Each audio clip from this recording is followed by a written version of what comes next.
the traditional Chinese medicine perspective of the body and mind. In this video, the concepts of body and mind are discussed from a Chinese medicine perspective. For the purposes of comparison and scholarship, important or related concepts from Western philosophy and science are briefly introduced. Students of psychology and philosophy should be familiar with the body-mind problem or debate. In 1641, René Descartes, a 17th century philosopher and mathematician who is often attributed to identifying the body-mind problem, said, "The body and mind are two substances whose nature is different. This prevents them from interacting with each other."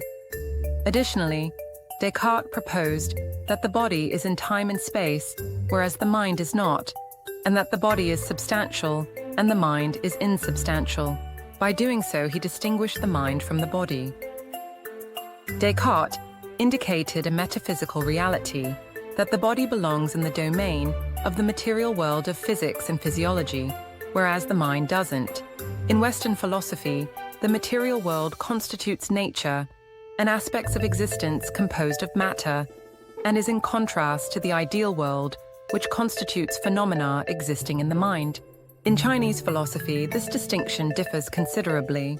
What Descartes effectively did in 1641 was separate the mind and the body. Consequently, in the West, if there is something wrong with the body, one would go to the hospital or doctor, and if there is something wrong with the mind, one would go to a psychiatrist or psychologist. Descartes' ideas also contributed to reductionism-inspired methodologies, which the practice of modern medicine and science is still based on today. Descartes' theories of the body and mind are referred to as substance dualism in fields such as psychology, philosophy, and science. The Chinese medicine perspective of the dualism of the body and mind is significantly different from that in the West. Chinese medicine is based on the philosophy of Yin-Yang, which are opposing concepts. However, although they are opposite, they are also intimately interconnected. The theory demonstrates a holistic view of the body, mind, and physiological substances. Consequently, the Yin-Yang theory can be used as a framework to explain the concepts of the mind and the body, demonstrating how the ancient Chinese philosophers and physicians conceptualize these important concepts. According to Chinese philosophy, the Yin-Yang theory is a conceptual framework for observing and analyzing the material world in ancient China. The Book of Changes, I Ching, states, Yin and Yang represent all forms and characteristics existing in the universe. Within traditional Chinese medicine theory, Yin and Yang refer to substance and function, respectively. Yin and Yang basically represent two substances of opposing or opposite nature. Yin refers to substance or substantiality, and Yang refers to function and insubstantiality. The body is substantial and therefore pertains to Yin. The mind is the function of the body and it's insubstantial, therefore the mind pertains to Yang. Consequently, the body pertains to Yin and substantiality, whereas the mind pertains to Yang and insubstantiality or ethereality, as it's often described in Chinese medicine and philosophy. There are 6 philosophical laws constituting the Yin-Yang theory, which can be used to analyze the body and mind according to traditional Chinese medicine theory. The 6 laws of Yin-Yang. 1. Yin and Yang are opposite. 2. Yin and Yang are interdependent, mutually dependent. 3. Yin and Yang are mutually supporting and consuming. 4. Yin and Yang are intertransformational. 5. Yin and Yang are not absolute. 6. The concepts of Yin and Yang are relative. 1. Yin and Yang are opposite. Yin and Yang are opposite refers to the labeling of opposite phenomena as a Yin-Yang pair, which is then analyzable with the Yin-Yang theory. For example, the body and mind are opposing concepts constituting a Yin-Yang pair and a theoretical whole. It's also easy to conceptualize, as the body and mind constitute a whole human being.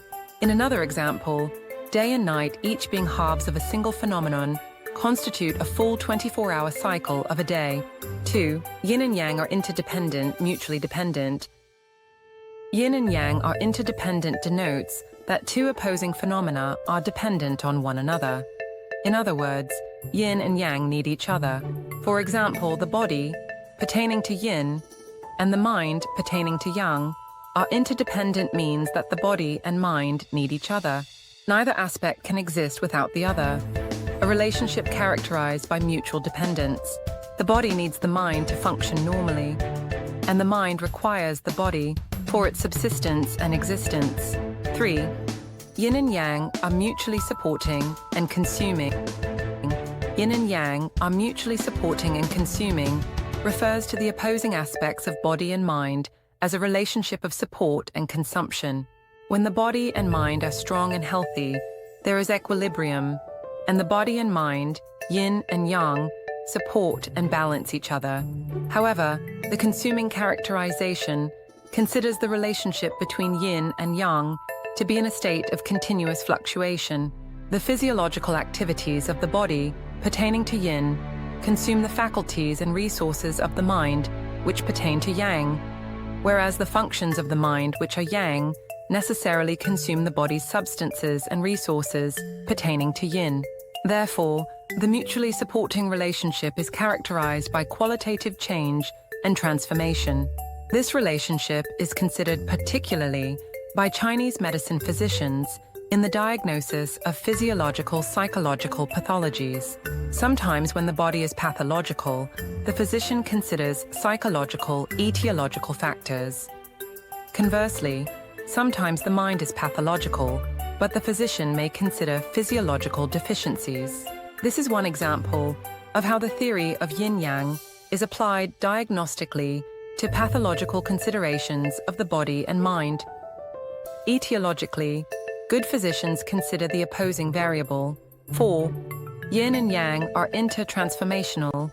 Yin and yang are intertransformational refers to the metamorphosing nature of yin and yang. The yin and yang aspects of a phenomenon are not fixed, but in a state of constant transformation. When the necessary conditions are created for transformation, yin and yang may transform into each other. That is, yin may transform into yang and vice versa. Yang may transform into yin. When applied to the body and mind relationship, according to the principles of yin and yang, the body, its substances and reserves, pertaining to yin, transform into energy for the mind, yang, while the mind and cognition, pertaining to yang, are the basis for physiological transformations and regulation of the body. Therefore, the body, which is yin, transforms into the mind, and the finest ethereal substances constituting the mind, which are yang, transform into the body, as well as supporting and regulating physiological transformations. The intertransformations of the body and mind are considered a process of quantitative metamorphosis. 5. Yin and yang are not absolute. Yin and yang are not absolute means that nothing in existence is totally and completely yin or yang. This is why yin contains the seed of yang, and yang contains the seed of yin. When applied to the body and mind analysis, this suggests the physiological substances constituting the body contain the substances which constitute the mind and vice versa. The substances constituting the mind contain the substances which consist of the body. 6. The concepts of yin and yang are relative. The concepts of yin and yang are relative means that the yin or yang nature of a phenomenon is relative to that of its comparison. The yin or yang quality of a thing is not intrinsic but relative to that of its counterpart or something else. The significance of the relativity of yin and yang suggests that philosophically, phenomena are not yin or yang themselves, but only pertain to yin or yang in relation to something else. When applied to the body and mind, the body pertains to yin in relation to the mind and vice versa. The mind is yang in comparison with the body.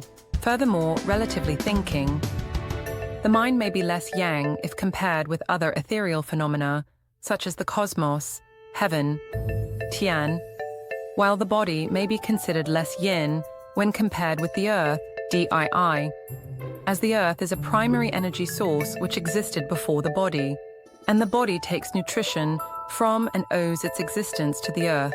This concludes the Chinese medicine philosophical analysis of the concepts of body and the mind using the theory of Yin-Yang.